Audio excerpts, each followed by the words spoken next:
Bonjour à toutes et à tous, je suis ravie de vous retrouver pour vous partager quelques lignes sur la pleine lune du 3 août 2020 qui aura lieu à l'heure de Paris à 17h58 dans le signe du Verseau. Elle sera à 11 degrés 46 précisément. Donc j'ai monté le thème de cette pleine lune. Et je suis ravie de vous partager quelques-unes de mes impressions puisque en regardant ce thème, je m'aperçois quand même qu'il y a beaucoup de choses. Euh, donc, a priori, on est toujours tenté de dire qu'un tel, tel signe, tel natif seront plus touchés que d'autres. C'est vrai, ça peut arriver, notamment ici, ceux qui sont dans l'axe Lion-Verseau, puisque cette pleine lune est en Verseau. On est toujours sur l'amas planétaire avec le Capricorne, donc l'axe Cancer-Capricorne est concerné également, mais aussi tous les autres signes cardinaux, c'est-à-dire Bélier et Balance, puisque Mars est encore, et pour longtemps, chez lui, en Bélier, euh, en face de la Balance. Donc dans ce thème, qui a un milieu de ciel en Balance d'ailleurs, il est question de trouver l'harmonie, euh, de trouver un accord, de trouver quelque chose qui va être de l'ordre de la négociation, de la paix, et avec, alors même s'il y a des aspects sous-jacents qui, vous allez le voir, sont quand même assez difficiles pour arriver à cela, on va voir ce sur quoi on va devoir s'appuyer pour ces objectifs. Et il va falloir aussi aller vers quelque chose qui va nous permettre de suivre la direction sagittarienne qui nous est donnée par l'ascendant de Jupiter en Capricorne, euh, qui actuellement tiraille euh, Pluton et Saturne en augmentant le besoin de revoir les choses, de restructurer, de détruire pour reconstruire, de revisiter tous les fondements même de nos institutions, de nos fonctionnements et de nos gouvernances.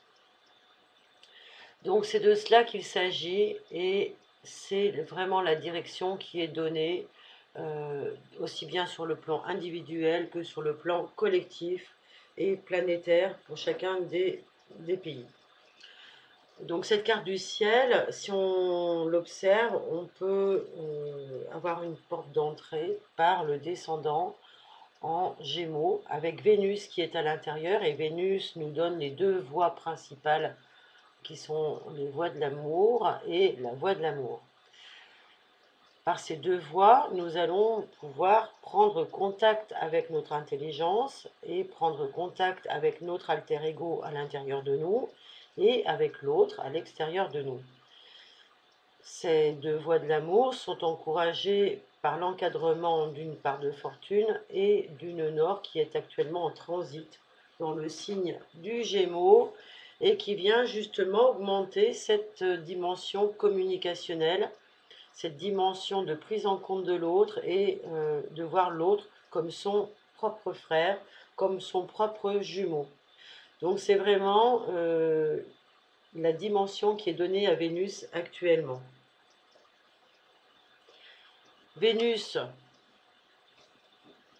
est dans le Gémeaux, donc pour nous dire, mais pour communiquer, ça se passe déjà par la douceur, ça se passe déjà par l'entente, par le fait de poser des actes et des paroles de paix, si possible.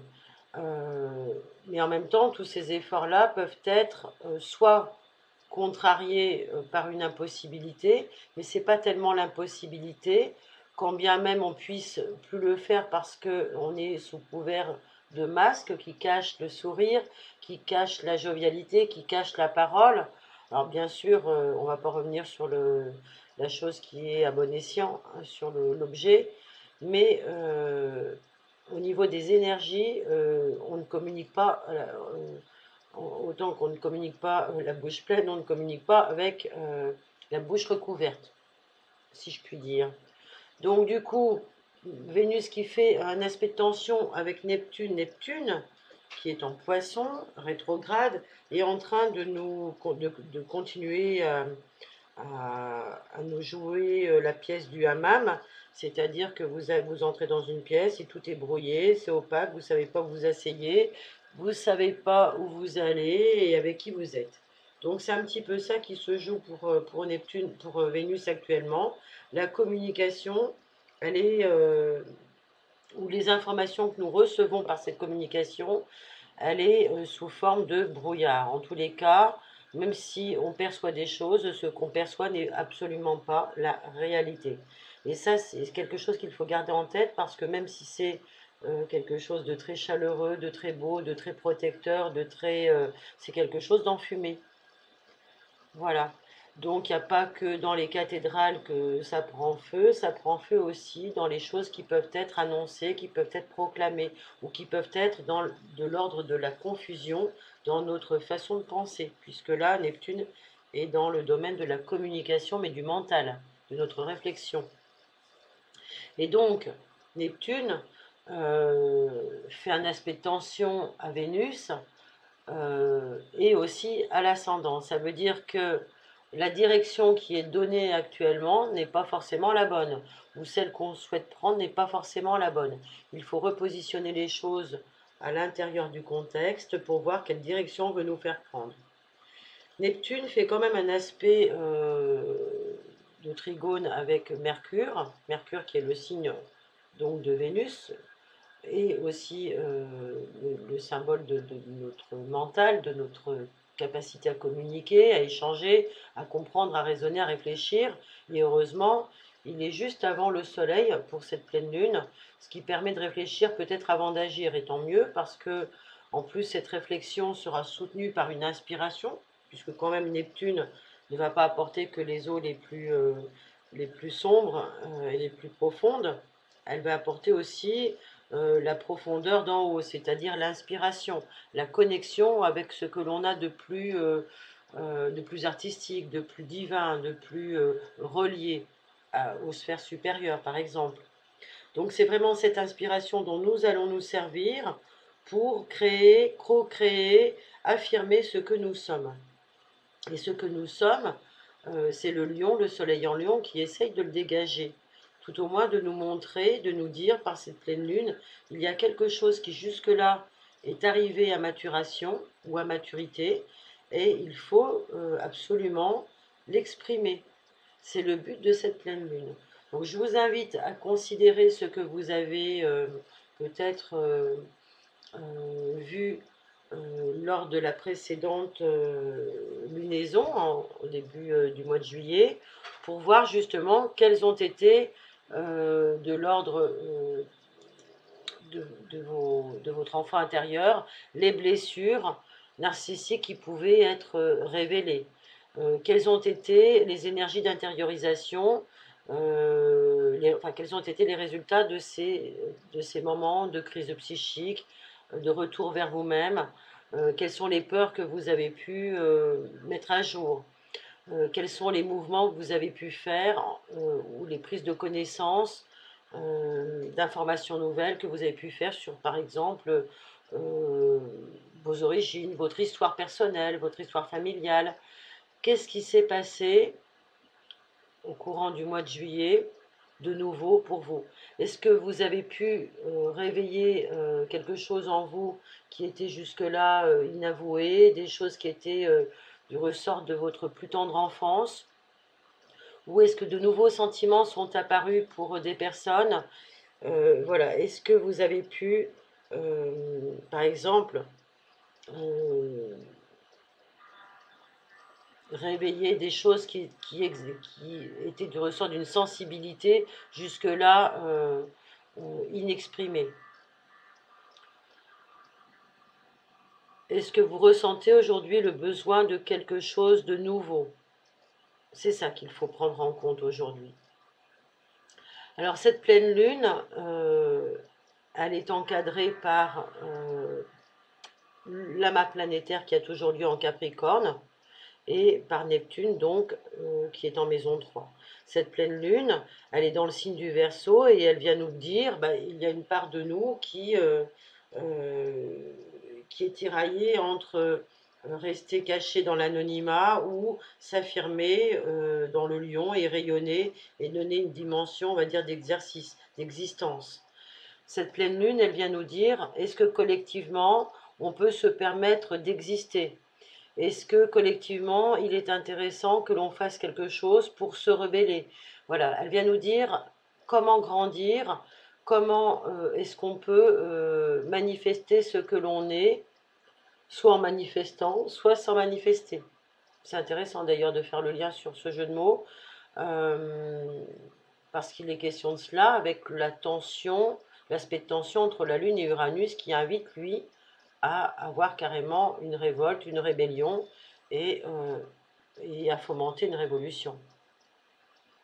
Voilà, donc ça, c'est en ce moment les germes qui sous-tendent ou qui sont en train de germer, qui vont être à réutiliser à la rentrée. Alors, cette pleine lune, elle est encadrée par Jupiter, Pluton, Saturne, qui sont rétrogrades, et Jupiter vient nous dire, c'est le maître de la direction à prendre, hein.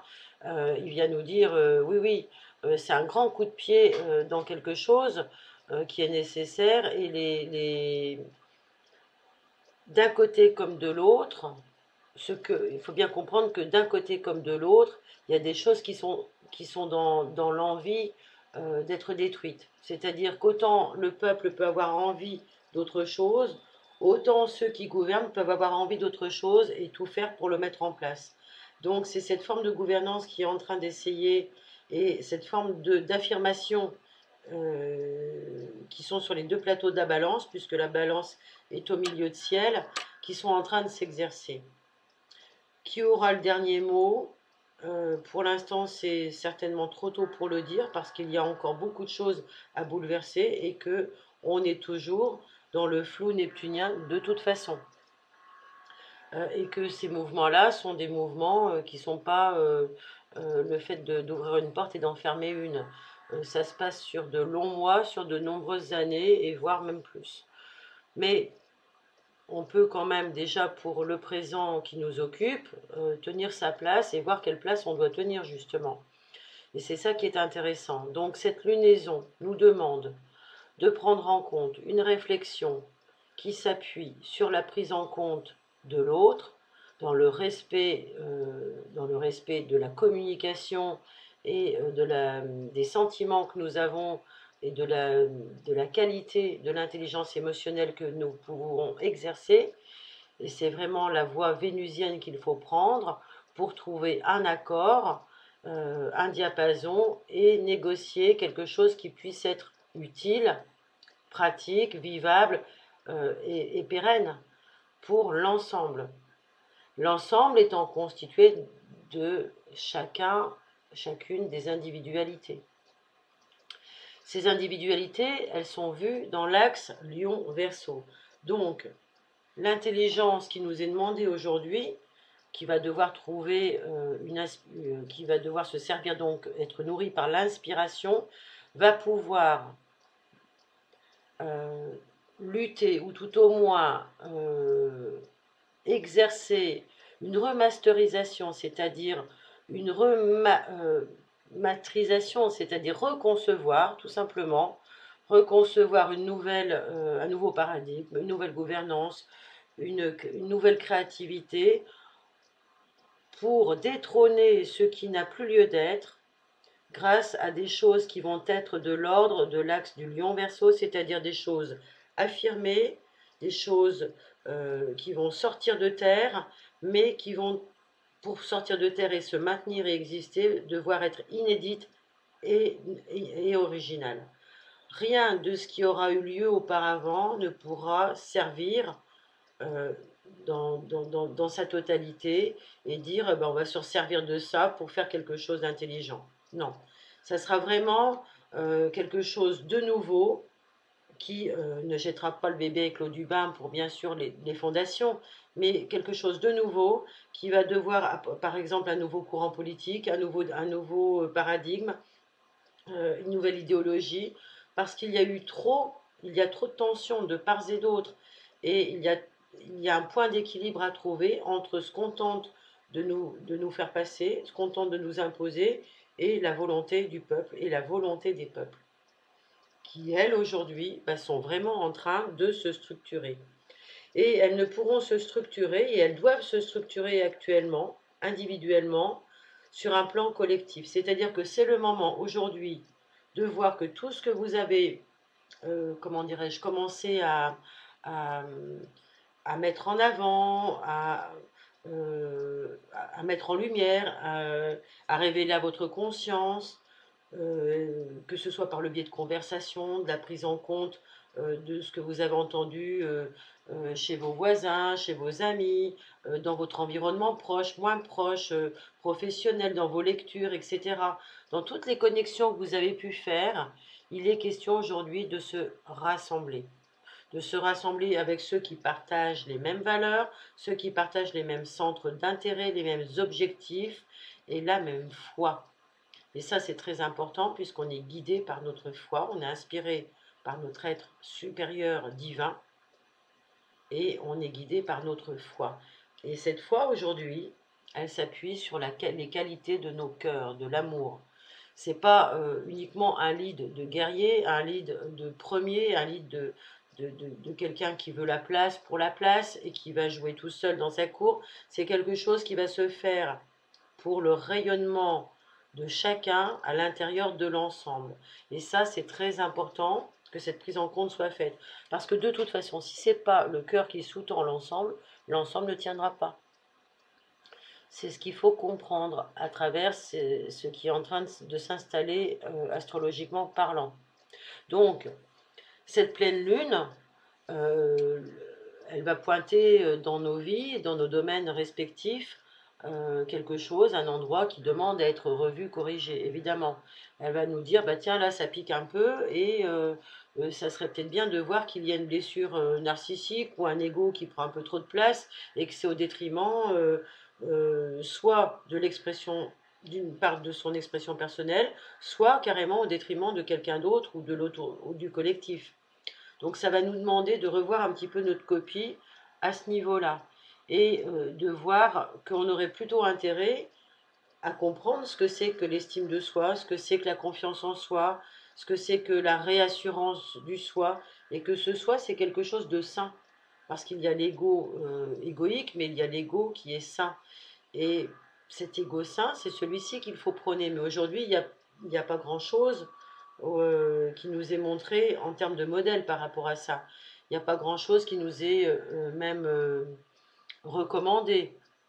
On nous demande juste de masquer tout ça. Euh, donc c'est compliqué de s'y retrouver. C'est pour ça que euh, euh, le flou règne actuellement et que ce n'est pas des décisions toujours faciles que nous avons à prendre. Et que si nous prenons des décisions, il ne faut pas être surpris des déceptions et des désillusions que nous pouvons en avoir. En tous les cas, tout ce qui va être décevant euh, pour nous va être le fruit de nos erreurs de jugement, parce que nous aurons nourri la confusion à l'intérieur de nous. La confusion, elle vient de ce besoin d'être en fusion, en accord avec ce qui nous gouverne, avec ce qui nous gouverne à l'intérieur comme à l'extérieur, et ce besoin de croire que nos croyances qui nous pilotent clandestinement sont les maîtres à bord. Mais en fait, ce qui est dit là, c'est que ces croyances, elles sont là pour être détrônées, puisque ce sont des croyances qui n'ont plus forcément lieu d'être. Ce sont des croyances qui nous ont été inculquées à une certaine époque, hein, des conditionnements qui nous ont été apportés pour notre éducation ou pour un contexte social, économique, politique, que sais-je, bref, historique.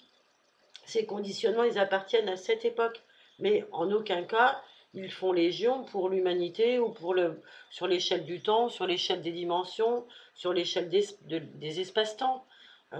C'est donc tout cela qu'il faut reconsidérer aujourd'hui.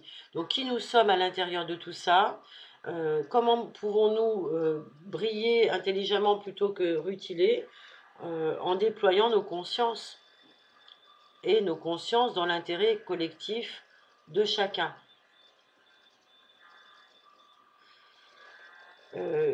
Ce que je pourrais rajouter aussi, c'est qu'il y a des, des aspects de tension, certes, dans cette période, qui vont, qui vont réveiller des événements, qui vont provoquer des événements, des choses, aussi bien dans nos vies, mais à l'extérieur de nous. On l'a vu dernièrement avec l'incendie de la cathédrale de Nantes. C'est certainement pas le dernier. En tous les cas, en termes d'incendie, avec un Mars en bélier, on peut s'attendre, euh, j'ai envie de dire à pire, mais quand on a connu ce qu'on a connu en début d'année avec l'Australie, est-ce que le pire existe? Enfin bon, voilà, c'est compliqué de dire des choses comme ça. En tous les cas, euh, c'est Mars en bélier, c'est aussi l'identité des premiers, des peuples premiers qu'on peut souligner là. Donc j'espère qu'il n'y aura pas d'autres peuples premiers qui pourraient encore être attentés, si j'ose dire, dans leur droit à l'existence, dans leurs conditions de vie. Ça peut être aussi les peuples que l'on cherche à réduire par les jeux de guerre qui sont basculés d'un continent à un autre. En tous les cas, la rébellion peut encore se manifester. Je pense aux sans-papiers, je pense à toutes ces personnes qui vivent dans des conditions précaires et qui sont des foyers refuges pour l'expansion ou la prolifération des virus. Et ce n'est pas les masques que nous portons qui vont les retenir à ce niveau-là. Donc du coup, c'est tout ça que sous-tend en fait la coalition qui va se faire avec Mars et Uranus, avec la conjonction qui se rapproche jusqu'à la fin de l'année. Puisqu'Uranus étant une planète propre au Verseau d'ailleurs, qui marque la séparation, la rupture, mais aussi les événements soudains et la révolution, la rébellion. Donc ces choses qui sous-tendent et qui sont là pour euh, faire disparaître des choses qui ne peuvent plus tenir, parce qu'il y a un point d'orgue qui a été mis, qui a été atteint. Ce sont les peuples qui vont les révéler avec la lune en Verseau. Donc tous ces rassemblements qui ont lieu aujourd'hui, qui tentent de se former, vont être beaucoup plus considérables hein, d'ici les mois qui viennent, en tous les cas, puisque les gens ont les moyens maintenant de se comprendre, de se reconnaître et de se rassembler.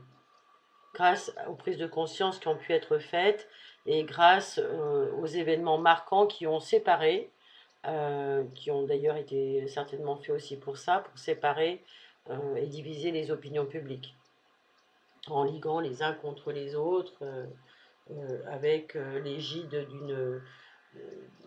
d'une vitrine de protection sociale et sanitaire. Voilà pour ce point-là. Je pourrais aussi vous dire que de toute façon, dans cet axe, Lion, Lion Verseau, il serait intéressant de garder en tête les valeurs nobles de liberté, d'égalité, d'amitié et de fraternité, car c'est ça qui nous est demandé, d'agir dans le collectif avec humilité, avec la force de l'amour universel et l'altruisme, sans rester coincé dans l'égocentrisme, euh, dans des comportements égotiques, orgueilleux, susceptibles, ou dans un rôle où on va faire du cinéma. Il va falloir vraiment trouver des moyens de s'engager dans l'amour, d'affirmer notre autorité avec des qualités nobles, d'exprimer nos désirs, euh, notre originalité et de faire en sorte que ces originalités puissent se mettre ensemble pour réaliser un projet d'envergure.